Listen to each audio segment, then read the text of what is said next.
Did you know that ancient Rwandan courts solved over 90% of post-genocide conflicts using a ritual that modern justice systems couldn't match? In traditional Gacaca courts, victims and perpetrators sat together in concentric circles before their entire community. But here's the surprising part. Instead of focusing on punishment, the guilty party had to publicly confess their crimes while everyone watched. This created such overwhelming shame that it transformed into genuine accountability. The ritual required offenders to ask for forgiveness 3 times, with victims holding complete power to grant or deny mercy. When forgiveness was given, something beautiful happened. The entire community celebrated together, often with the victim and offender sharing a meal side by side. This 1,000-year-old wisdom achieved what modern courts struggle with today. Instead of just delivering punishment, it created real healing between people. Sometimes the oldest ways hold the deepest truths about human nature and redemption. Did you know that ancient Xhosa initiation creates psychological strength that even modern military training cannot match? Scientists studying traditional African rites discovered something incredible. Boys who complete Xhosa initiation show completely different brain patterns than those who haven't. The process is unlike anything in the modern world. Young men spend months in complete isolation, facing physical and mental challenges while memorizing ancestral wisdom.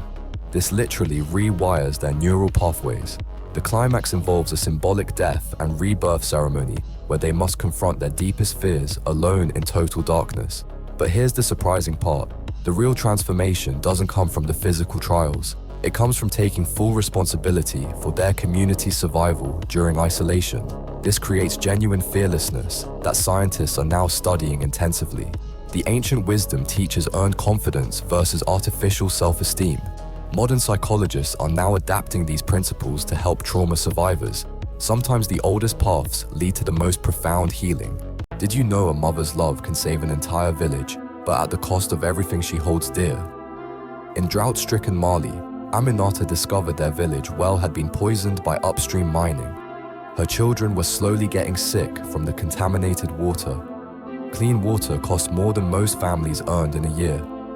She faced an impossible choice: watch her children suffer or sacrifice everything. First, she sold her late husband's precious cattle, tears streaming down her face. Then her golden wedding jewelry, the only reminder of their love. Finally, their family land, passed down through generations. But even that wasn't enough. So she made the ultimate sacrifice, leaving her children with relatives to work in distant cities. Every coin she earned, she sent back home. Soon, other mothers followed her example, abandoning their families to save them. The village survived, but traditional family bonds were shattered forever. As the elders say, a mother's love knows no limits, but even the deepest well can run dry. Breaking tradition that stretched back generations. The elders resisted, families argued. His own reputation hung in the balance, but he trusted the signs, and reluctantly, the community followed. When they reached their destination, they found other Fulani groups dying from a devastating drought. The disaster struck exactly when traditional timing would have trapped them. Amadou's wisdom had saved them all. As the old saying goes, the shepherd who reads tomorrow's weather in today's wind never loses his flock.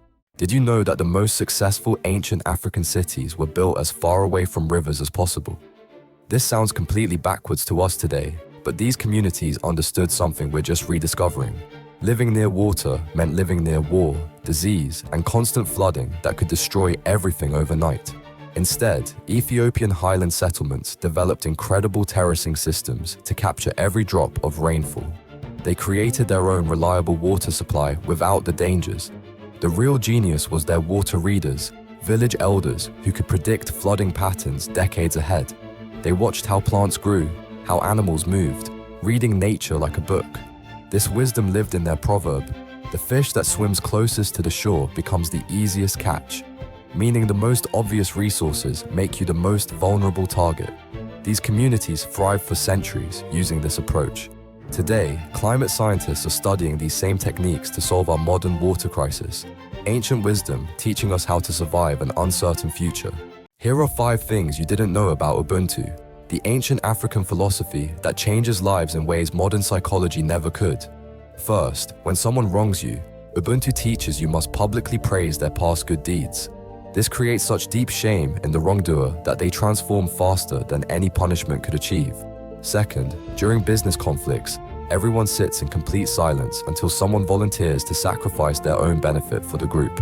No talking, no arguing, just waiting for wisdom to emerge. Third, in family disputes, each person must confess 3 ways they contributed to the problem before blaming anyone else.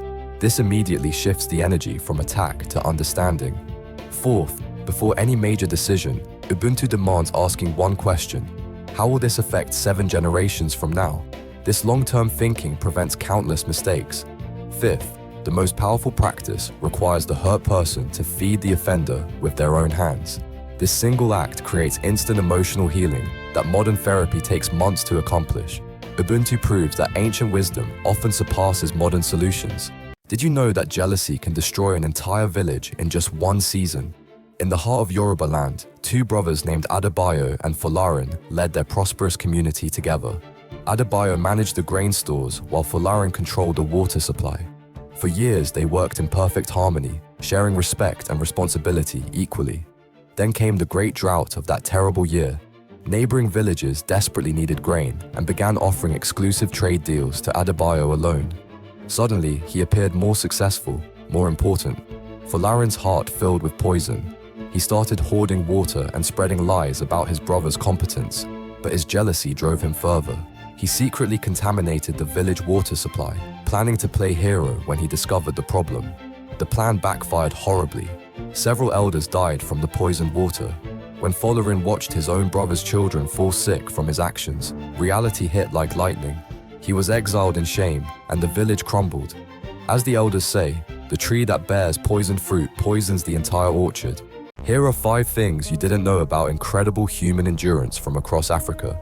First, Maasai warriors could run 100 miles in a single day using an ancient breathing technique called floating. This special way of breathing prevented their muscles from getting tired, letting them cover impossible distances without stopping.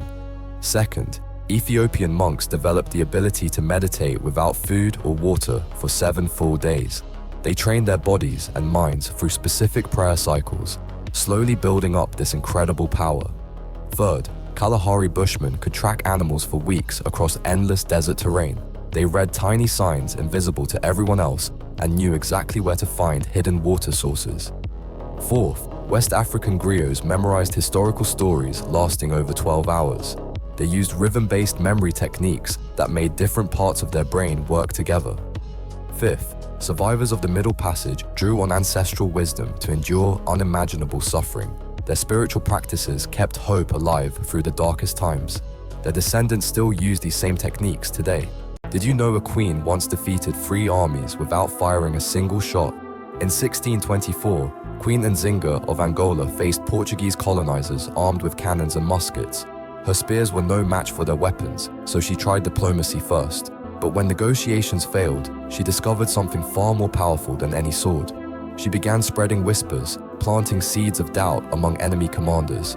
False messages reached Portuguese camps, each claiming their allies planned betrayal. Captain Silva received word that Commander Torres was secretly plotting against him. Torres heard that Silva was stealing gold meant for Lisbon. Meanwhile, Nzinga's people watched safely from mountain caves. The trap was set perfectly. 3 Portuguese armies marched into the valley below, each believing the others were traitors. They destroyed each other completely while Nzinga observed from above. Not a single one of her warriors died that day. She had learned the greatest truth of all. The wise hunter lets the lion and leopard fight, then claims both territories.